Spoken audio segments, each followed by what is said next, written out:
tena tsara nezizaya ianao tsy mamety mino ne tsy hoania lovany meny tompo hoan'izaya matoky kamaritsatranya fonenana tena tsara nezizaya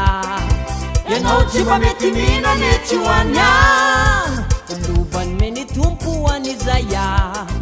matoky kamaritsatranya iko kakaloko kizanya salemako izay fanantenana anasako pifaline tenay konfiobine ilay mandraiky izay kwaneka tsara iko kakaloko kizanya salemako izay fanantenana anasako pifaline tenay konfiobine ilay mandraiky izay kwaneka tsara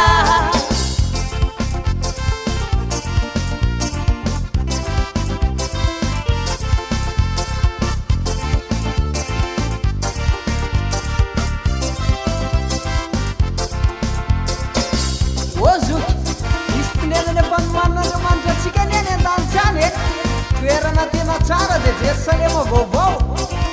zamoao amitsy olona marobe misotra hoanya iran'izy ireo de fanesena andao maiara-dalana minaya amin'ny tanànao de volamena olona marobe misotra hoanye iran'izy ireo de fanesena andao maiara-dalana minay anitananao de volamena adiko kakaloko kizanya salemako izay fanantenana anasako pifaline tenay konfiobine ilay mandraiky izay kwaneka tsara adiko kakaloko kizanya salemako izay fanantenana anasako pifaline tenay konfiobine ilay mandraiky izay kwaneka tsara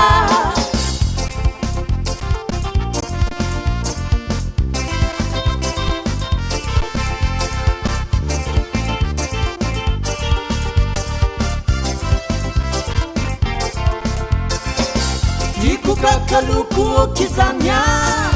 salemako izay fanantenana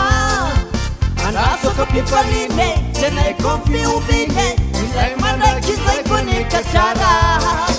adiko kakaloko kizanya salemako izay fanantenana anasako pifaline tenay konfiobine ilay mandraiky izay kwaneka tsara katsare katsara katsare katsara katsare katsara katsare katsara katsare katsara